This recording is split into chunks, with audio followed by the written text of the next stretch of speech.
bienvenue dans votre émission Parlons-en en direct de Londres.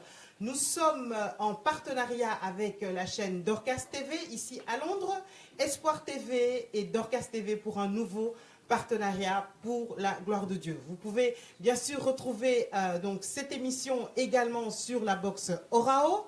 Sur la box Orao, pas sur la chaîne Espoir TV qui est la chaîne 77 à partir de l'Europe, mais plutôt sur la chaîne 11 qui est la chaîne Dorcas TV pour pouvoir suivre cette émission et bien sûr également sur les réseaux sociaux. Alors ce soir, je suis vraiment très contente de pouvoir recevoir un homme de Dieu qui est très difficile à pouvoir recevoir sur un plateau parce qu'il est quand même fortement occupé.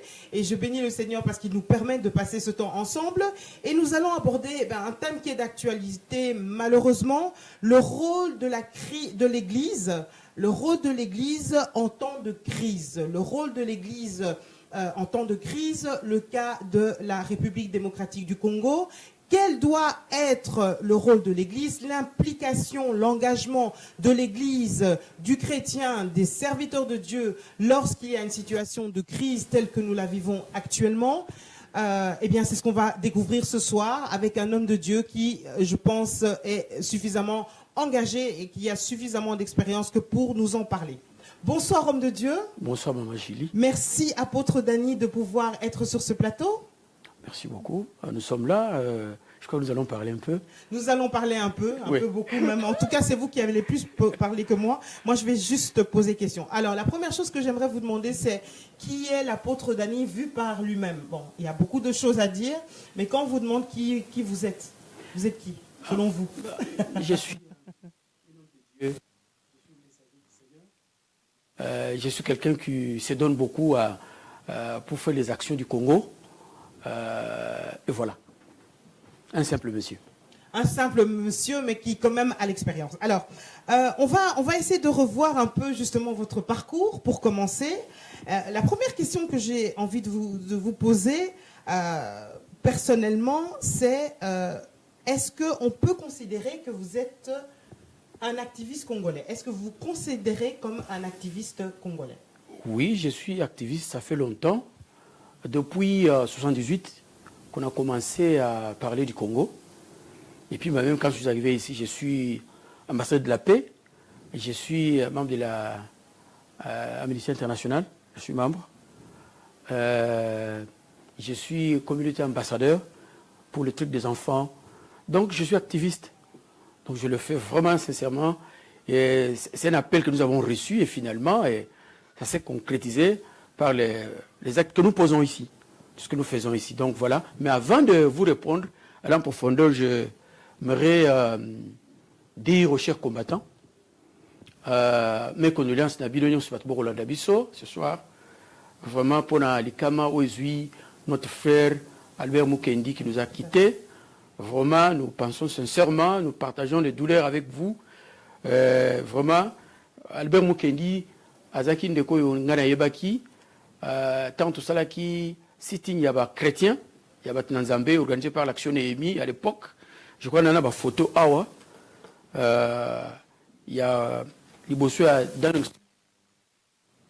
notre frère Mukendi Mutuna Tindaki n'a pas tel l'abisso pour nous vraiment permission à la police pour ça la sitting. Et Zaki City Moko réussit qui à 100% parce que jusque la police a tika biso toyana groupe électrogène toyana biloko musique tout ça la makelele or que ça les maraté. Donc vraiment en son honneur donc dans un kanisa vraiment pas si penza mezambe aller ni sabiso nyonso to batoyebié wazaki combattant moko farouche ngana zaki komona ye. Ceux qui marchent dans la Belgique, il est là. Quand on doit marcher sur Paris, il est à Paris. Aux États-Unis, il va se déplacer pour aller aux États-Unis. Vraiment, ça, c'est un vrai combattant vraiment qui nous a quittés. Donc, nous sentons qu'il y a un trou maintenant qui s'est créé au travers de nous. Vraiment, mes sincères condoléances, les plus attristées. Oui, tout à fait. Et les condoléances également à la famille du défunt. Comment vous sentez après cette nouvelle, justement? J'allais vous poser la question. Qu'est-ce que vous pouvez dire? Comment vous sentez-vous personnellement par rapport à cette nouvelle de ce décès? disons, le jour où Mukendi est tombé, le jour où on a annoncé la nouvelle le matin, la nuit là, je faisais le live où je parlais sur l'oppression qui arrive quand il y a beaucoup de problèmes. Beaucoup de gens vraiment tombent sous l'oppression. J'ai donné l'exemple d'Élie, après avoir coupé les têtes de faux prophètes. Quand il a entendu qu'on l'a poursuivi, il est allé au désert en demandant la mort. Il dit, Dieu, je vais mourir, je vais mourir. C'était ça l'oppression. Alors j'ai dû faire le live pour que nous puissions prier, parce qu'il y a beaucoup de gens qui sont touchés quand ils regardent maintenant les Facebook où on a tué beaucoup de Congolais, il y a beaucoup de morts, tout ça, ça touche. Alors quand on a annoncé la nouvelle de notre frère Mukendi, j'étais vraiment touché vraiment du fond de moi. Je me disais, mais pourquoi il est parti tôt? Nous ne sommes pas entrés dans la terre promise Congo. Oui. Il devait être là. C'était ça l'image que j'ai dans ma tête, dans mon cœur. Donc je pense toujours à lui. Ok.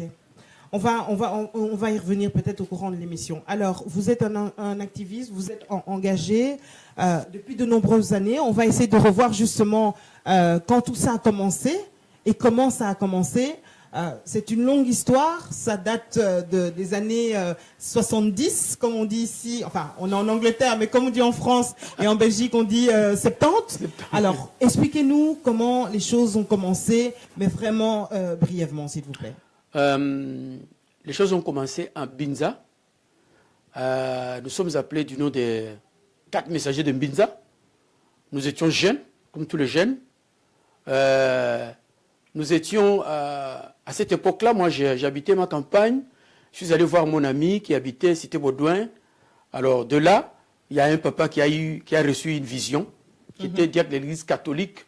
Alors ce papa a pu recevoir une vision. Dans cette vision, l'ange lui a dit, va dire à Papa Gala qui était directeur de la poste, qui rassemble les jeunes gens. Donc Dieu a besoin de jeunes gens de la Cité Baudouin parce qu'il veut faire quelque chose avec eux. Et c'est comme ça que l'histoire a commencé. Nous, on a refusé, mais finalement, le papa, il avait mis sur pied un moyen. Le moyen, c'était quoi? Créer une équipe de football, acheter des t-shirts, et puis les jeunes gens vont venir. Et nous sommes venus. Quand nous sommes arrivés, il nous a annoncé la nouvelle de créer une chorale, commencer à chanter à l'église. Tout le monde était dispersé, parti. Et finalement, il nous a appelés, s'est mis à genoux. Il a dit, en tout cas, mes enfants, voilà ce que Dieu m'a dit, de vous rassembler parce qu'il a quelque chose à faire avec vous. Wow. Et la chorale a débuté. C'est Cardinal Malula qui est venu bénir cette chorale-là, qui s'appelait Bilengue Amunda des Cités Baudouin. Et c'est comme ça que nous avons commencé à chanter dans cette chorale. De là, un jour, pendant que nous étions en retraite, il y a un frère qui est venu, qui s'appelait Pierre, qui était notre dirigeant de la chorale, qui habitait zone de Kinshasa, qui est venu nous dire, voilà, le Seigneur m'a dit, quand je revenais du travail, il travaillait à Limité. Alors il a dit, quand je suis revenu du travail, je me reposais, je suis tombé à l'extase. En tombant à l'extase, je vis l'ange habillé tout en blanc, qui m'a dit, va Mbinza à parler à Daniel, moi, Adolphe, Albert et puis Pierre, va leur dire que moi j'ai entendu leur prière, qu'ils prient, wow. J'ai quelque chose à leur dire. Donc c'était un double appel à ce moment-là, il faut le dire. Ouais. Donc en 78, l'appel a été double. Il a été donc pour l'engagement par rapport au Congo, mais également par rapport à votre vie chrétienne. Parce que c'est à ce moment-là que vous avez commencé aussi. Oui. Alors de là, maintenant, nous on a commencé à rigoler. On dit, mais tu es fou? Il dit, non, je vous dis la vérité que le Seigneur m'a dit qu'il a quelque chose avec vous. Toute la nuit, ce jour-là, parce que demain matin, on devait recevoir le cardinal Malula qui devait venir à Mbinza pour bénir cette chorale-là qui s'appelait Bilengue Amunda. Alors toute la nuit, on n'a pas dormi, on faisait que rigoler, sauter. On a dit, mais ce monsieur, il est fou. Et finalement, pendant qu'on parlait avec lui, moi je lui ai dit, Pierre, ce Dieu-là, il est bleu, rouge, il est comment? Alors, il y a Albert qui dit, moi je m'appelle Hakim, Grégory Peklebara. Donc tu ne joues pas avec moi, ne badine pas avec moi. Alors, Adolphe a dit non, il nous a appelé à côté, il a dit non, qu'on accepte, comme ça il va nous laisser en paix, hein, il va partir. Nous sommes revenus, on a dit oui, il y a Pierre, Toyo qui m'a ramené, on a accepté quand même. Oui. Et puis il est parti. Okay. Et toute la nuit, nous sommes restés comme ça, et puis le matin, après la messe des cardinal Malula, le mardi, nous sommes allés maintenant à la chorale, nous sommes allés voir maintenant le Papa Gala qui était directeur et fondateur de la chorale, pour lui dire ce message-là. Et c'est comme ça que les choses ont commencé à bouger. Alors, la situation du Congo, si on doit dépeindre un peu le tableau, la situation dans laquelle on est actuellement, qu'est-ce qu'on peut dire? C'est quoi le problème du Congo? Nous avons devant nous le problématique du Congo. Cela veut dire le Congo a un problème multiforme, comme on peut le dire. Cela veut dire qu'il y a une crise politique, une crise morale, il y a la crise spirituelle au Congo.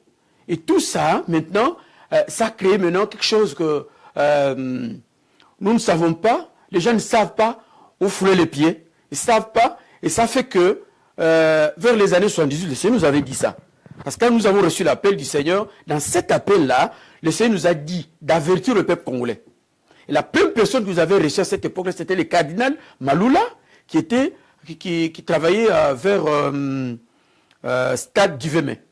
Nous sommes allés lui dire ce message. Dans ce message, le Seigneur nous a dit ceci, que de dire au peuple congolais de lui revenir. Cela veut dire de changer. Parce qu'il a vu que le mariage n'est pas respecté. Il y a manque de respect des jeunes envers les vieillards. Il y a aussi les divisions qui sont dans les églises. Il a dit, le Seigneur nous a dit aussi que de dire au peuple congolais de ne pas commettre des divisions parce qu'il voit que chacun est en train de régler le travail de Dieu comme il lui semble bon. Cela veut dire qu'il doit régler aujourd'hui, il fait ce qui lui semble bon. Donc il nous a donné un message comme ça et puis il nous a parlé aussi que il voulait bénir, il a béni le Congo. Oui. Il va faire des choses étranges au Congo. Oui. Le Congo, c'est une terre bénie. Et puis du Congo, il y aura un réveil qui va quitter du Congo pour aller préparer l'épouse avant l'enlèvement du Seigneur. Et il nous a dit aussi que dans le sous-sol du Congo, il a mis beaucoup de matières premières qui n'ont même pas de nom. Ça va venir. En même temps, aussi, il nous dit aussi que avant toutes ces choses-là, au Congo, il y aura un temps difficile que vous allez passer. Parce que si le peuple pouvait accepter de se repentir, parce qu'avec ce message-là, nous sommes allés presque partout. Nous avons commencé Bandundu, Kwango, Kenge, Kikwiti, Idjofa, jusqu'à ISP Kikwiti, où nous étions poursuivis la nuit, à cette époque-là, parce que la sécurité de Mbutu, avec les... Je ne vais pas citer. Il y a d'autres choses que si je le dis, ça scandalise les gens. Nous avons fui jusqu'à Chikapa, Kananga, et puis nous sommes rentrés, nous sommes allés à Kisangani, donner ce message encore. Le Seigneur a dit, il a besoin du peuple congolais, il va faire de grandes choses avec le peuple congolais, il a béni le peuple congolais, mais avant ces choses-là, si le Congolais ne se repentait pas, ils auront des problèmes. Cela veut dire des difficultés telles que le manquement des choses à manger que nous avons maintenant. Toutes les difficultés, par exemple, il y a guerre, il y aura famine, il y aura beaucoup de choses qui vont s'abattre sur le Congo. Il y aura bouleversement spirituel et bouleversement politique. Cela veut dire. Pourquoi le Congo est aussi important, selon vous? Pourquoi Dieu a tellement à cœur le Congo et pourquoi il est aussi maltraité, aussi malmené? Vous voyez ici, devant nous avons ce bouquin. C'est écrit la destinée prophétique pour la RDC Congo. Ça, c'est le message que nous avons reçu. Et Dieu a fait son choix. C'est à lui. C'est Dieu qui a fait son choix. C'est Dieu qui a voulu faire le choix sur le Congo. Et en même temps aussi, quand tu vois un peu l'histoire d'Israël, tu verras que Dieu a aimé Israël. Ça, c'est vrai. Comme Dieu a mis ses yeux sur le Congo, a placé son cœur sur le Congo, quand tu regardes un peu toutes les visions, toutes les prophéties qui ont été dites depuis l'époque avant nous. Exemple, Frantz Fanon a dit, il n'est pas prophète, c'est un philosophe qui a dit l'Afrique a la forme d'un revolver dont la cachette est placée au Congo. Ça, c'est un philosophe qui raisonne, qui dit ça. Après cela, il y a en 81, les Juifs sont venus de Jérusalem pour témoigner, en 81, pour témoigner le choix du Congo. Quand ils sont venus à Tchouapa, nous étions là. Tchouapa, c'est l'église des Pentecôte Nzamé-Malam. Nous étions appelés à donner le message du Congo. Nous étions là avec mes trois frères. En ce jour-là, on a vu, on a remarqué une dame avec deux messieurs qui sont venus donner le message là, prophétique sur le Congo. Et puis à la fin, ils ont dit, est-ce que Dieu ne vous a pas donné ces messages? La porte de cette église a dit, devant vous, il y a des jeunes gens qui sont là, les 4 messagers, ils ont reçu ces messages. Alors, ça c'est le choix de Dieu. On ne sait pas dire pourquoi Dieu a choisi le Congo. C'est lui qui a voulu. Donc, le Congo, c'est l'instrument de Dieu. Donc, le Congo a une mission à double portée. Il y a une mission purement spirituelle de préparer l'épouse pour l'enlèvement. Et cette mission va se déclencher à partir du Congo. Et quand tu regardes dans le Facebook, là-dedans, il y a un monsieur qui s'appelle Sadou Sundar. Sadou Sundar, je ne sais pas si j'ai les papiers ici, c'est un Indien, un serviteur de Dieu, qui a lancé l'image. Il a vu le lion qui marche sur l'Afrique, sur l'Afrique centrale, et qui se repose sur le Congo. Tandis que dans notre message, c'est écrit. Le Seigneur nous avait dit que j'ai tourné Philippines, d'autres pays. Oui. Je suis venu me reposer au Congo. Mes pieds sont au Congo. Malgré toutes les souffrances qu'on a de peine au Congo, malgré tout ce qu'on a dit, malgré tous les dessins là qu'on a mis sur le Congo, mais Congo va se réveiller. Et nous attendons à un miracle de l'histoire. Donc il faut garder l'espoir. Rien n'est fini, rien n'est joué. Il faut garder de l'espoir. Rien n'est fini, rien n'est joué. Parce que le Seigneur avait déjà dit qu'il y aura bouleversement politique et spirituel au Congo. C'est quoi ça, bouleversement spirituel? C'est écrit dans le livre. Lorsque l'église du Congo va tomber, c'est déjà là dedans, nous l'avons dit depuis longtemps. Va tomber, cela veut dire il y a l'église qui a décliné maintenant, c'est que Dieu lui a donné comme mission de jouer son rôle. L'église du Congo n'a pas joué son rôle. On va y revenir parce que c'est un peu le thème de notre émission. Donc pour vous qui venez de nous rejoindre, vous êtes bien donc sur l'émission en direct Espoir TV en collaboration avec Dorcas TV. Nous avons le plaisir de recevoir l'apôtre Daniel Musumbu et le thème que nous abordons aujourd'hui, c'est quel est le rôle de l'église en temps de crise, le cas du Congo. C'est un thème que vous avez déjà abordé, d'ailleurs abordé il y a des années. Donc c'est un thème qui revient et qui est toujours d'actualité. Vous voyez nos numéros de téléphone s'afficher. Bien sûr, n'hésitez pas à nous envoyer des textos, à poser vos questions, à réagir sur les réseaux sociaux, Facebook, et à nous poser des questions si vous désirez ou à donner vos remarques. Cette émission, on l'a fait ensemble, bien sûr, étant donné qu'elle est en direct. Alors, vous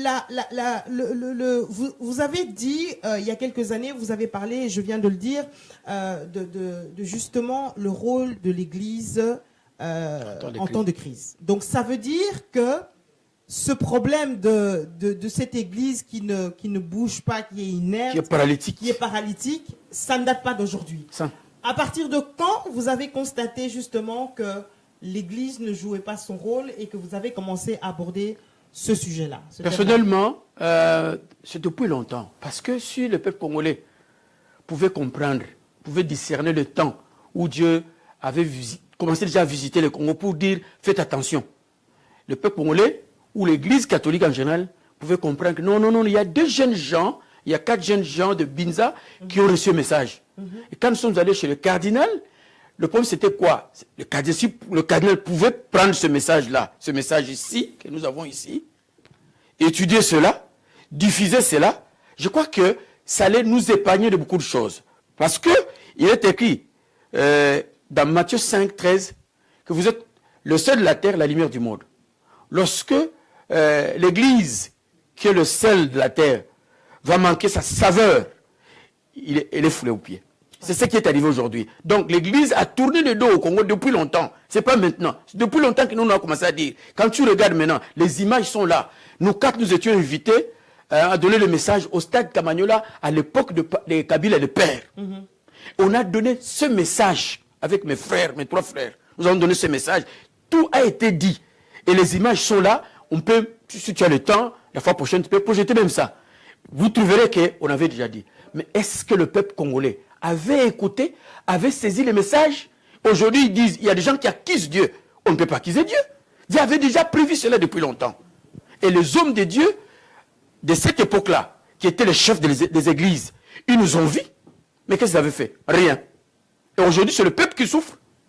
Parce que l'église n'a rien fait. Alors, ma première question par rapport à ça, c'est, est-ce qu'un enfant de Dieu, justement, un serviteur de Dieu, peut-il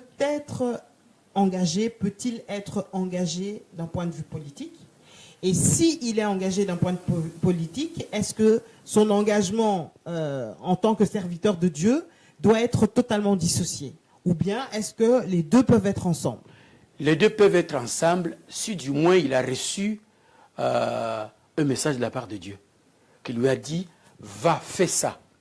Parce que le mal en est que quand nous voulons faire des choses de la politique sans Dieu, sans une recommandation de Dieu, on risque de commencer à tâtonner. Je vous donne l'exemple. Il y a Moïse. Moïse qui reçoit un message. Maintenant, dans ce message, Dieu lui dit, tu vas faire sortir mon peuple. Le peuple était souffrant pendant beaucoup d'années. Dieu maintenant va croiser Moïse, il va lui donner ce message. Avant d'aller voir maintenant Pharaon qui était... c'est Pharaon qui dirigeait le monde à cette époque-là. C'est Dieu qui lui a dit. Dieu est parti avec lui. Mais souvent, nous voulons faire la politique, nous les hommes de Dieu, sans que Dieu nous envoie. Alors, est-ce que pour faire la politique, il ne faut pas avoir une formation? Il faut être formé.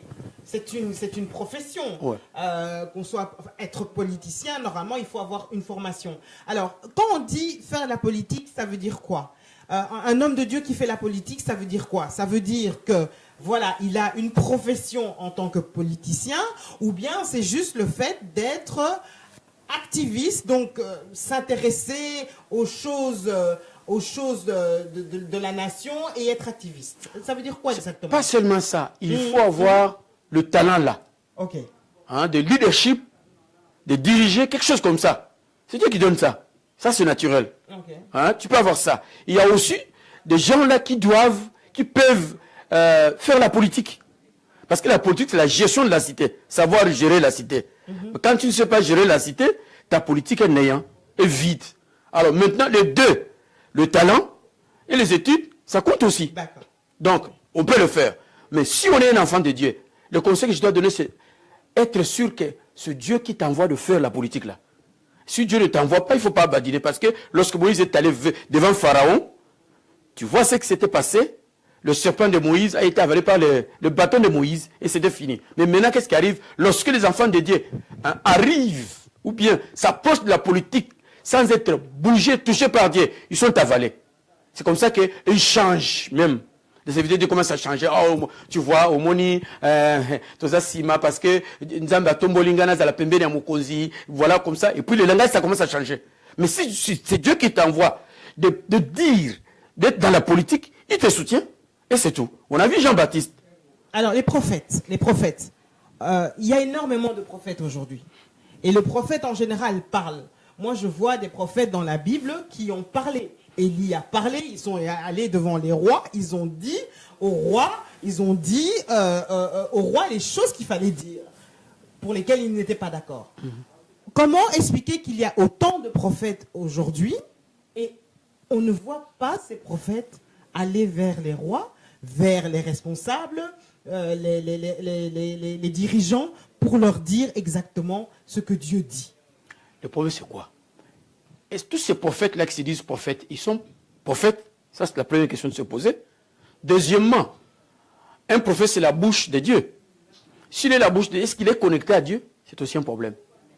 Tu peux être, titré, mais tu n'es pas connecté à Dieu. Quand on est connecté à Dieu, tu vas marcher avec le temps. Cela veut dire que Dieu te dit ce que tu dois dire. Maintenant, il faut dire ça au peuple, il faut dire ça au peuple. Et quand eux, ils ne parlent pas, parce que maintenant, il y a tant de problèmes au Congo, tant de difficultés. Maintenant, le rôle de prophète, c'est quoi? C'est dire ce qui se passe. Qu'est-ce que Dieu pense? Qu'est-ce que Dieu veut que le peuple puisse faire? Là-dedans, nous voyons le peuple, nous voyons aussi le gouvernement, nous voyons aussi son église. Qu'est-ce que Dieu dit? Selon vous, qu'est-ce qu'il dit? Qu'est-ce que Dieu dit? Actuellement. Mais Dieu a dit, je vous ai dit que je suis devant... Je vous donne l'exemple. Pendant tout ce temps, depuis l'époque là, 78 jusqu'à aujourd'hui, mes pieds sont à genoux devant Dieu. Pourquoi? Tu peux recevoir une prophétie, un message de la part de Dieu. Tu ne dois pas baisser les mains, mais tu dois continuer à prier. C'est comme Élie. Lui qui a dit, il n'y aura pas la pluie pendant 3 ans. Mais il est resté au-dessus de la montagne. Au-dessus de la montagne, c'est quoi? C'est être en face de Dieu. Quand il était en face de Dieu, il veut descendre maintenant avec un message. Le message, c'était quoi? Il dit à son serviteur, regarde un peu quelque part là-bas au ciel. Son serviteur va voir, il dit, je ne vois rien. Je ne vois rien. Lui-même, quand il regarde, il voit le nuage. Maintenant, il va dire au roi, tu vas atteler tes chars, hein, parce qu'il va pleuvoir. Voilà une personne qui est connectée pendant tout ce temps. Parce qu'il a reçu, il a compris le cœur de Dieu. Qu'est-ce que Dieu voulait? Alors, il est resté en face de Dieu. C'est ce que nous devons faire. C'est ça la vie d'un serviteur de Dieu, d'un prophète de Dieu. Rester en face de Dieu pour recevoir les messages. Tu peux me poser la question, qu'est-ce que tu as reçu maintenant? Moi, je vais te dire. Tu veux que je te dise? La question, bien sûr. Voilà. Vous entendez un mouvement qui annonce la pluie. J'entends le mouvement. Qui annonce la pluie. J'entends le mouvement qui annonce la pluie. Le changement. Oui. Il y aura un miracle d'histoire pour le Congo. Vous comprenez? Mais le problème, la première problème, c'est quoi? Si nous voulons un changement pour le Congo, nous devons, nous-mêmes les Congolais, commencer à changer nos cœurs. D'accord. La repentance est très importante pour tout Congolais, pour l'Église en général. La repentance nationale. La repentance pour l'Église. Parce qu'il est écrit dans 2 Chroniques 7,14, si mon peuple qui est invoqué mon nom, prie, s'humilie, cherche ma face, je guérirai son pays. Ça, c'est le démarche, ce sont les principes de Dieu. Si nous voulons un changement, le Congo, nous devons nous repentir, nous devons nous pardonner entre nous, nous devons nous unir ensemble, nous devons nous réconcilier. 4 colonnes. D'où vient justement, j'allais vous poser la question, d'où vient selon vous cette haine viscérale comme ça, très subtile qu'un Congolais peut avoir vis-à-vis de son frère congolais ou une sœur congolaise, peu importe. La haine, le manque justement de solidarité, le fait de parler en mal de son prochain, de son frère congolais, même de sa patrie, de sa nation. Qu'est-ce qui fait que maintenant le Congolais est tellement amer? Vous savez, lorsque nous avons reçu ce message, on a commencé à dire ces choses depuis longtemps. Le problème n'est pas le gouvernement là qui est au pouvoir. Mais le premier problème, c'est nous, c'est le cœur du Congolais. Le mal est dans le cœur. C'est là où il y a l'obstacle au changement du Congo. Si nous voulons vraiment que Dieu descende pour faire quelque chose, nous devons commencer à travailler le cœur du peuple congolais. Mais qu'est-ce qui s'est passé dans son cœur? Voilà. Vous avez le diable connaissant que le Congo, c'est un pays choisi de Dieu. Qu'est-ce qu'il fait? Vous savez, lorsqu'il y a le début du réveil à l'époque au Congo, vers les années 85 fin, à l'époque, le pays était calme. Tout le monde craignait le mal. À Kinshasa, à cette époque-là, jusqu'au 90, il y a du calme, c'est tout le monde qui aimait, on prie ensemble, il y a l'unité, tout ça, des choses comme ça. Maintenant, comme le diable sait que ça, c'est un pays choisi de Dieu. C'est un pays qui a une mission. Maintenant, les gens qui ont... Parce que ce sont le roi et le président qui influencent le peuple souvent, dans le mal. Quand tu regardes maintenant la vie, tu verras que c'est le roi Akab, avec sa femme, qui a influencé le mal à cette époque-là avec les faux prophètes. Donc, les gens qui sont venus à côté du roi ou du président, ils ont commencé maintenant à mentir, à faire n'importe quoi. Et aussi, le gouvernement qui doit s'enfoncer dans le mal, qui s'enfonce dans le mal. Alors qu'il doit servir. Au lieu de servir, de gérer maintenant le Congo, en bon père de famille, et ils ont commencé à faire n'importe quoi. Donc ils ont fait n'importe quoi, ils ont introduit l'occultisme au Congo, ils ont introduit n'importe quoi, il y a des églises bizarres là-bas, il y a n'importe quelle église qui fait ce qu'il veut au Congo. Donc on n'a pas le temps de regarder. Ça, ce sont des... c'est quoi? Je peux dire, ce sont de...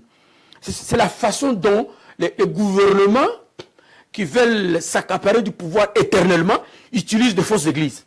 Il y a une église qui est sortie là-bas où on prend de la boisson. On dit que la boisson guérit. Mais quand on pose la question à cette église-là, mais comment vous avez commencé? Ils vont te dire non. Puisque vous avez mon candidat, l'État ça. Même des fausses églises, il y en a plein au Congo. On ne regarde pas, il n'y a pas de discipline. Mais c'est quoi ça? Pour le garder le peuple amorphe, le peuple inconscient, le peuple finalement dans un état où il ne sait pas agir en fait, c'est ça? Il y a aussi d'autres choses. Au-dessus des églises, parce que l'église a un rôle à jouer dans une nation en crise. Quand l'église ne joue pas son rôle c'est quoi? C'est le rôle d'un père qui regarde son peuple, qui regarde ses enfants, qui gère les enfants. Mais l'église du Congo n'a pas pu faire cela. Au lieu de regarder le peuple qui souffre, ils ont cherché à être riches. Quand tu n'as pas une voiture, quand tu n'as pas une maison, tu n'as pas l'onction, tu n'es pas béni de Dieu. Tu comprends? Mais ils se sont détournés de la mission de l'église. Exactement. Ils ont fait autre chose. Et le mal, quand il a pénétré le Congo maintenant, ils n'ont pas pris le temps de discerner cela. On a justement, il y a une partie de l'opinion publique qui est justement en colère par rapport à l'église du Réveil. Parce qu'ils estiment, elle est blâmée, parce qu'ils estiment qu'elle ne s'est pas levée comme elle le devrait. vous êtes pasteur et même apôtre d'un grand ministère qui est le ministère des messagers qui existe un peu partout dans le monde. Qu'est-ce que vous répondez à cela par rapport à ce blâme, cette condamnation? Mais ça c'est une blâme. Ça, c'est une blâme. Ça, c'est vraiment pourquoi? Parce que l'Église est l'organisme le plus important, le plus influent pour le bien de chaque société. Quand l'Église ne joue pas son rôle automatiquement, c'est fini pour lui. Il doit être blâmé, foulé aux pieds. C'est ce que dit la Bible dans Matthieu 5, 13. Il doit être foulé aux pieds. Foulé aux pieds, c'est quoi? C'est ce que nous vivons maintenant. On dit n'importe quoi sur l'Église. Pourquoi? Parce que dans l'Église, aujourd'hui, c'est difficile de détecter le faux et le vrai. Tandis que la Bible nous dit ceci que on reconnaît leur part son fruit. Maintenant, pour reconnaître maintenant le fruit des vrais serviteurs de Dieu, il faut avoir de la connaissance de la Bible. Est-ce que les gens ont la connaissance de la Bible? Non. Les gens, quand ils partent à l'église, ils ne veulent pas être enseignés, mais ils veulent être prêchés. Or, prêcher et enseigner, ce sont deux choses différentes. Donc, prêcher, c'est proclamer. Enseigner, c'est expliquer. Alors, les gens ne veulent pas être expliqués. Ils veulent être qu'on proclame. Oh, yoko zalabo, yoko zalabo. Alors, les gens ne sont pas mis pour discerner ces choses-là. Parce que s'ils étaient mis, il allait dire aux faux pasteurs. Aux autres qui n'habitent pas. Les choses là. Où tu nous amènes où? Mais maintenant, ils sont là. Oh, alléluia. C'est comme ça. On va aller. Maintenant, le peuple qui est à l'extérieur, lui n'a pas le temps de dissocier le vrai et le faux. Non, il n'est pas là. Quand maintenant, l'église est tombée en moule, tel que ce qui se passe maintenant, au lieu de se mettre debout, parce que c'est la mission de l'église, de se mettre debout, parce que quand tu prends la Bible en général, le Nouveau Testament, les paroles de Jésus est résumé par les théologiens en 6 points. Jésus est allé chez les femmes prostituées pour leur parler. Jésus a donné de quoi à manger. Jésus a parlé pour les enfants. Jésus a parlé sur la politique. À cette époque, c'était Anne qui était au-dessus, qui était au-dessus. Jésus a parlé. Tu verras que Jésus était proche du peuple. Il a donné à manger autant Parce que finalement, la politique, c'est ça. C'est être proche de la population, et la gérer en bon père de famille, trouver les solutions pour qu'elle puisse vivre convenablement. Oui. Alors maintenant, ces choses-là, on n'a pas fait ça. Et finalement, la politique qui nous suit, qui doit avoir la manière, doit regarder maintenant l'Église. Lorsque l'Église tombe en moule, c'est la politique aussi du pays qui tombe. Tu vois, c'est pour cela, Dieu a besoin d'un bon gouvernement. Dieu veut un bon gouvernement. Un bon gouvernement, c'est le gouvernement qui sait gérer la population, donc qui n'est pas dictatorial, qui sait garder la population, souvenir aux besoins de la population. Mais maintenant, quand tu regardes un peu l'Afrique, c'est la même chose partout. Ce qui se passe au Congo, c'est partout en Afrique. Donc, on revient sur les implications. Donc, en quelques mots, quelles doivent être l'implication de l'Église dans la situation justement de crise? Dans cette situation, l'Église doit juste... son premier rôle, c'est quoi? C'est la prière. Et on ne doit pas seulement prier. Oui, parce qu'il y en a qui disent, oui, mais prier, c'est bien beau, mais ce n'est pas suffisant. De la prière, on reçoit la force. Dans ce pays où nous sommes en Angleterre, vers le XVIIe siècle, XVIIIe siècle, il y a une reine qui s'appelait Mary en Écosse. Un serviteur de Dieu qui priait seulement une fois par année, 40 jours. Pendant qu'il entre en prière, il commence à prier, la reine disait souvent, tu peux vérifier cette histoire. La reine disait, allez dire à ce monsieur-là de stopper sa prière. C'est quoi? Cela veut dire, la reine, dans la science occulte, il sentait quelque chose. Il y a une force. Vous comprenez? Donc on ne peut pas ignorer la force de la prière. Dans ces pays, l'Angleterre, guerre de 100 ans, la France veut attaquer maintenant l'Angleterre. Le roi de cette époque-là va chercher le bishop de Canterbury, le chef des méthodistes, le chef de Baptist Church, ensemble. Il dit, voilà, la France veut nous attaquer. Qu'est-ce que nous allons faire? Donc nous voyons que la France est au-dessus. Qu'est-ce que nous pouvons faire? Est-ce qu'il n'y a pas moyen de prier votre Dieu là? Ils ont organisé une prière. L'histoire dit qu'on a ouvert le port à Bay Westminster, on a prié. L'autre exemple, je viens encore. 40-45, guerre de 40-45. Hitler va maintenant envahir l'Europe. Les intercesseurs de la France, de la Hollande, de la Belgique, de 4-5 pays se sont mis ensemble, ils ont commencé à prier. Quand ils ont commencé à prier, l'histoire dit ceci que, je vais vous montrer ça. L'histoire dit que Hitler a dit, je dois maintenant... il a lancé à l'armée en disant, il a dit, nous devons retourner pour voir ce que nous devons faire. Pendant qu'ils rentraient là où ils étaient dans leur caverne, maintenant, l'Angleterre, la France et la Belgique sont organisés. C'est comme ça qu'ils ont gagné la bataille. D'accord. Alors, parce qu'il ne nous reste pas beaucoup de temps et j'ai besoin de vous poser encore beaucoup de questions. Et je pense qu'on va revenir pour refaire une émission. Ouais. Je salue toutes les personnes qui nous regardent. En tout cas, messagère de la bonne nouvelle, David Bata, Esther, Toulou. En tout cas, que Dieu vous bénisse, que Dieu vous bénisse. N'hésitez pas à mettre vos commentaires et poser vos questions. Nous allons, Maman Janine Poyi, nous allons essayer de pouvoir vous répondre. En tout cas, l'homme de Dieu. Homme de Dieu, la prière, ok? La première chose qu'il faut faire, c'est prier. Deuxième chose. Attendez, la prière, excusez-moi. Ouais. Je n'ai pas vu, depuis tout ce qu'on voit là, je n'ai pas vu des chaînes de prière pour le Congo, avec tous des serviteurs. Je n'ai pas vu sur Facebook une image avec plein de serviteurs de Dieu, toutes confessions confondues, tout pays confondu, se mettre ensemble pour commencer à prier. Alors pourquoi on ne voit pas ce genre d'image? Pourquoi on n'a pas des réunions justes de prière pour le Congo pour l'instant, alors que les choses sont très graves? Pourquoi ça n'existe pas? Est-ce qu'il faut prier? Maman, je vais vous dire ceci, que le monde a toujours tendance à regarder ce qui frappe aux yeux. Je vais vous montrer, j'ai devant moi, ça c'est ce qu'on appelle les leaflets. Comment vous parlez ça en français? Comment vous dites? Les leaflets, comment vous dites ça? Oui, des flyers. Flyers. Bon, je ne sais pas s'il y a un terme. Il y en a plein ici. Ouais. J'ai organisé avec notre mouvement qui s'appelle Action Néhémie. Nous sommes allés en Belgique organiser une journée de prière. Wow. Quelle année? 2013. Ça, c'est 2002, 2003, depuis 2000 jusqu'à aujourd'hui. Ça, c'est une journée de prière avec qui? Kimpele. Il était venu si tu l'as invité. On a organisé beaucoup de gens. Quand Pasteur Dani et les autres organisent des journées de prière, est-ce que c'est la question? On doit se poser la question. Et qu'est-ce qu'ils veulent juste? Quand nous annonçons les messages là, on dit par exemple, je suis allé en Belgique, dans une réunion des hommes dédiés, l'année 2000, avec Pasteur Haute de Bruxelles, qui m'a amené dans cette réunion-là, pour que j'aille dire aux serviteurs dédiés qu'ils viennent, c'était où Sofitel, à l'hôtel Sofitel, c'est là où devait se passer cette journée-là. J'ai même des photos de l'hôtel Sofitel, où il y a Kasavubu, il y a Lukem Wabakuba. J'en ai tout. Donc, le problème, c'est quoi? C'est que les gens ne veulent pas la prière. Alors, les gens ne veulent pas la prière, homme de Dieu. Les gens disent qu'ils sont fatigués. Le Congolais a tout supporté. Il a supporté l'insupportable. Il a vécu des atrocités et il continue à vivre des choses qu'on ne peut même pas nommer, qui sont inimaginables.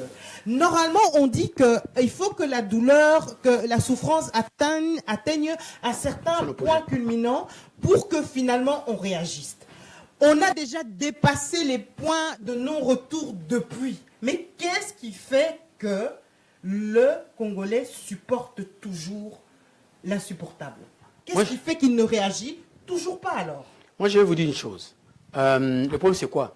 Nous avons besoin des leaders de masse qui influencent les gens, qui parlent, qui touchent le cœur des gens. Quand ils vont se mettre debout, ça va influencer aussi le peuple de sortir pour marcher. Parce qu'on a besoin de marcher maintenant. Hein? Parce que le peuple doit être libre de marcher, d'exprimer ses besoins. Mais il n'est pas libre. Alors, c'est ça que nous disons. Nous devons sortir. Ici, il y a 2 millions de personnes qui sortent à Kinshasa pour marcher. Nous avons vu Dieu qui exige à Josué de marcher 6 jours, 7 jours pour déclencher la délivrance de quoi? De Jéricho. Donc, marcher, ce n'est pas un péché. Et le gouvernement doit comprendre que c'est écrit, il y a la loi qui dit ça. Hein? L'homme est libre quand il fait ce qui lui semble être conscient ou libre. Vous voyez. Mais maintenant au Congo, le gouvernement en place ne veut pas. Mais si vous sentez que vous êtes des policiers qui gèrent la cité, laissez le peuple libre. Ça c'est un. De deux. Ce qui est arrivé maintenant, nous sommes arrivés maintenant vers... nous tendons vers la fin. Le bateau qui va entrer dans l'eau, moi j'ai toujours dit, c'est quoi? Le bateau... qui va entrer dans la terre promise Congo. Ça s'achemine mollo, tout doucement. J'espère, parce que là c'est... Kalamingite, Tokoko dans la terre promise Congo. Botelema, laissez-moi vous parler un peu en lingala pour peuple nabiso. Botelema, bozonga simate, tous ensemble na bino, soit tous en poto, tous ensemble na bino. Et l'autre aussi na bino zali l'unité du peuple, l'unité de la diaspora. Parce que diaspora, ce qui quelque chose se passe là-bas au Congo, diaspora tellement à Kenya ambassade, balamoko makambo changer dans le Congo. Alors le rôle justement de la diaspora, parce que certains disent ok de loin c'est facile, mais de loin on ne peut pas faire grand-chose. Est-ce que on peut dire qu'est-ce qu'elle doit faire pour être efficace et utile pour la situation congolaise? Et deuxième chose, est-ce qu'elle n'a pas une part de responsabilité justement dans le drame congolais, la diaspora? J'ai un message ici, parce qu'il est temps. Attendez. J'ai un message ici reçu de la part d'un secrétaire de Dieu américain. Dans ce message, il parle. C'est ça? Pasteur principal de l'église Life Changing Ministry, Baltimore aux États-Unis. Ici, par ce message ici, il montre le rôle que Dieu lui a dit pour les Congolais de la diaspora, ce qu'ils doivent faire. Quand tu regardes même la Bible dans Néhémie, tu vois que Néhémie était à l'extérieur du pays. Quand il entendait lever de son pays, il a pleuré. Après avoir pleuré, il a commencé à prier. Après avoir prié, il s'est mis debout. Il est allé voir le roi parce que lui, il servait le roi. Lorsque le roi l'a vu, il avait la face vraiment fade. Le roi lui dit, mais toi, qu'est-ce qui ne va pas aujourd'hui? Néhémie commence à expliquer la situation de son pays. Quand on est unis, ensemble, dans la diversité, c'est de là que nous allons combattre, même chez le blanc, même chez les Européens, pour le dire, voici. Mais les Européens, quand ils nous regardent, ils nous voient que nous sommes divisés. Nous devons devenir un seul peuple pendant ce moment le plus difficile. Un seul peuple avec un seul langage devant ces gens-là pour lui dire voilà ce qui se passe au Congo. Donc nous devons nous mettre debout parce que Néhémie s'est mis debout, il a parlé, il est allé chez le roi réclamer ses droits. Nous devons réclamer les droits avant de partir au Congo. Nous devons nous mettre debout parce qu'on ne peut pas partir au Congo comme ça sans aller voir les gens, soi-disant, qui décident. Vous parlez d'un coup d'État mondial, justement. Vous parlez d'un coup d'État mondial. Il y a un coup d'État mondial. Pourquoi? Parce que maintenant, il y a un grand silence qui s'est créé. Tu regardes dans le monde entier, on a tué des gens, même dans l'église, qui avaient de Bible, qui avaient du chapelet, qui disaient absolument, qui criaient Maman Marie, qui criaient Oh mon Dieu, toutes ces choses comme ça. On a lancé des balles réelles sur ces gens-là. Qu'est-ce que l'ONU a fait? Qu'est-ce que les grands comités internationaux qui parlent de la sécurité du monde ont fait? Moi, j'ai toujours dit que c'est un coup d'État mondial. Quand il y a un coup d'État mondial comme ça, il faut que le peuple soit uni. Parce que c'est tout le monde qui est devenu contre nous. Nous devons être unis, parler un seul langage. Quand tu regardes dans Genèse, tu verras que lorsque le peuple a commencé à bâtir le tour de Babel, Dieu a vu, ils parlent le même langage. Ils sont unis. Voilà, ils arrivent tout proche de nous. Qu'est-ce que nous devons faire maintenant? Dieu a soufflé, ils se sont dispersés. Donc l'unité, c'est la force. C'est que nous devons faire maintenant, pendant que... mouvement de masse. Voilà. Le mouvement de masse qui se crée, doit se créer tout autour de l'unité, de diversité, doit se créer tout autour d'un bon leadership qui a une vision du temps. Parce que tu peux être un leader, mais tu n'as pas une vision du temps. Tu n'as pas un mot qui peut influencer les gens. Les gens doivent sortir pour leur dire quoi? Qu'est-ce qui va influencer? Il y a une onction spéciale qui est déposée sur toi, qui va influencer le peuple dans la souffrance. Parce qu'on a vu Moïse, qui avait l'onction d'amener tout un peuple, parce que le peuple aime le statu quo. Lorsque Moïse a reçu cette onction-là, lui, il a ramené le peuple dans le désert. Après Moïse, on a vu Josué la même chose aussi. Mais quand toi, tu te mets devant les gens, qu'est-ce que tu as qui peut influencer le peuple? C'est aussi une question. Wow. Voilà. On va résumer tout ça pour la conclusion, le mot de la fin. L'Église, comment doit-elle, quel est son rôle en temps de crise? J'aimerais que vous reveniez en quelques minutes, mais vraiment que vous preniez le temps, vraiment en quelques 3-4 minutes pour la conclusion, homme de Dieu. Ouais. Parlez à un peuple qui est là, qui est fatigué, qui est découragé, qui est endeuillé, qui est attristé, qui n'a plus confiance en lui, que ça soit en dehors ou à l'intérieur de la République démocratique du Congo. Qu'est-ce que vous pourriez dire en conclusion, un message d'espoir, s'il vous plaît, pour le peuple congolais? Ça, je vais lire. L'Église est un organisme le plus important, le plus influent pour le bien de la société. Donc, mettons ça en tête. Mais, beaucoup de gens s'en sont détournés. Donc, pour eux, l'Église est devenue un ligablo, comme on le dit. C'est ainsi que l'Église a perdu sa puissance. Mais nous vous conseillons qu'à partir d'aujourd'hui, laissez Dieu diriger vos églises. Laissez Dieu nous diriger. on va arriver à une solution avec Dieu.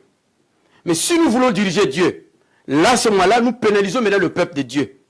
Laissons le Saint-Esprit, laissons Dieu nous amener là où il veut. Et puis, la chose la plus importante, c'est quoi? Lorsque l'Église remplit la fonction de celle de la terre, lorsque l'Église, parce que l'Église détient la promesse. Quelle est cette promesse? Dès Chroniques 7,14, comme je disais, si le peuple qui est invoqué mon nom prie, si Mili cherche ma face, j'ai guéri son pays. Donc nous devons faire cela. Nous devons nous humilier. Nous devons chercher la face de Dieu. Nous devons chercher vraiment du fond de nous la présence de la gloire de Dieu au milieu de nous pour que Dieu se manifeste au Congo, qu'il fasse quelque chose. Parce que c'est Dieu qui a dit ça. Et puis, l'Église a des armes de combat pour le monde spirituel. Les armes que l'Église possède, le monde n'en a pas. L'Église, il a des chars de combat, il a des avions de guerre, mais l'Église a les armes les plus solides. Donc, que l'Église ait vraiment ait à exercer ses valeurs, aille de l'avant, exerce efficacement son autorité dans le monde. C'est ça la volonté de Dieu. Par plusieurs moyens, la prière efficace. Le témoignage de l'Église doit changer aussi. La bonne prédication. Il y a aussi des prédications du temps. Lorsque le peuple est malade, lorsque le peuple a beaucoup de problèmes, tu dois savoir nourrir le peuple. Quelle est la prédication qu'il faut pour le moment, pour le peuple congolais? Maintenant, il faut que ça peuple congolais pour parce que tu prêches un peuple qui est dans l'église,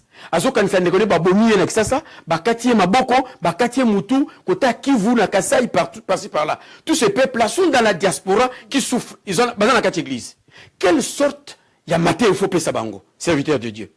Dieu désire que l'église exerce la prière comme une influence qui contrôle les affaires de ce monde. Si l'église fait défaut dans ce domaine, il n'existe plus que du sel ayant perdu sa saveur. Faites attention, quand on ne fait pas cela, on a beaucoup de problèmes. Alors pour terminer, on n'a pas beaucoup de temps, conseil gratuit pour nous, hommes de Dieu. La Bible dit que le jugement va commencer dans la maison de Dieu. C'est par nous. La repentance doit commencer à l'intérieur de l'église. C'est de là que toute chose doit commencer. Si nous voulons influencer le destin du Congo, cherchons maintenant à faire de prières de repentance dans chaque église. Créer l'unité, la réconciliation. Et par là, Dieu va descendre. Quand Dieu va descendre maintenant, il va maintenant, comme les Anglais disent, le gouvernement, qui tue le peuple, Dieu va faire quelque chose avec ces gens-là. Mais c'est parce que l'Église a pris cette occasion pour Nzamba Kitate. On n'a pas exercé la parole de Dieu. Ce qui fait que la parole de Dieu est maintenant critiquée. On n'a pas mis en exécution la puissance de la parole de Dieu. Nous vous recommandons, serviteurs de Dieu, d'être ensemble, être unis, ensemble. Nous nous organisons. Ici, nous avons déjà commencé. J'ai une réunion à Belgique. Je crois dans un mois, j'irai là-bas aussi, voir les autres pour qu'on organise quelque chose sur le Congo. Je crois que le feu est déjà allumé. Hein? Comme le feu est déjà allumé, donc si pasteur, pasteur, l'église n'a pas l'église catholique. Tu comprends ce que je te dis? Quand on répond à besoin, chercher à répondre aux besoins du peuple. Ce peuple là-bas qui m'a yoté. Il y a babilé nous olé sabango. Ndeke. Ce que vous olé saïba ma sangu à kitoko. Alors qu'il n'est pas laissez biloko à kitoko répondre à besoin, il y a peuple, donne-lui de quoi manger. Tu verras ce qui va arriver. Avec la véritable parole de Dieu. La véritable parole de Dieu, puis la vision du temps. La vision du pays. Ce que Dieu t'a dit pour le peuple, c'est quoi? Pour ce peuple a retourné à la catégorie. Il peut te dire, mais dis-moi un peu. Tu nous dis que Dieu m'a dit, qu'est-ce que Dieu t'a dit pour le Congo? Qu'est-ce que tu vas lui dire? Waouh. Homme de Dieu, en tout cas, ce qui est sûr, c'est que vous n'avez pas perdu votre fougue depuis l'année 2000, depuis 1978. Et nous bénissons le Seigneur, que vraiment le Seigneur vous garde, parce que l'engagement que vous prenez et la manière dont vous parlez, en tout cas, il n'y a pas de langue de bois.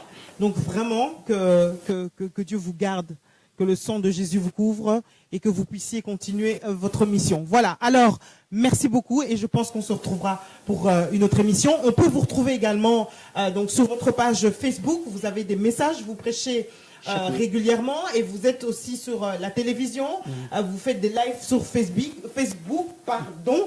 Donc votre Facebook s'il vous plaît. Daniel Moussoumou.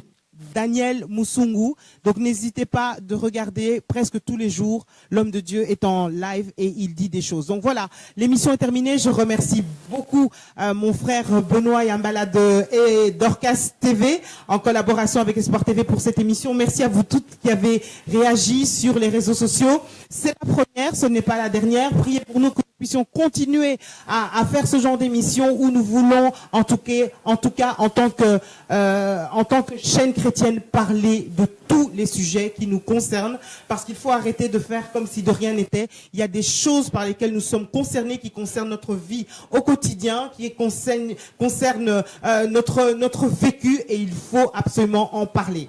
Donc, je vous retrouve très très bientôt. Merci en tout cas à mes frères à la technique de Dorcas TV. On se retrouve dans un mois pour une prochaine émission en direct sur Dorcas TV. Excusez-moi, c'est le stress. Merci de nous avoir suivis et à très bientôt. Que Dieu vous bénisse et qu'il reste notre priorité. Vous voyez les coordonnées s'afficher, donc n'hésitez pas à nous appeler. Bye bye.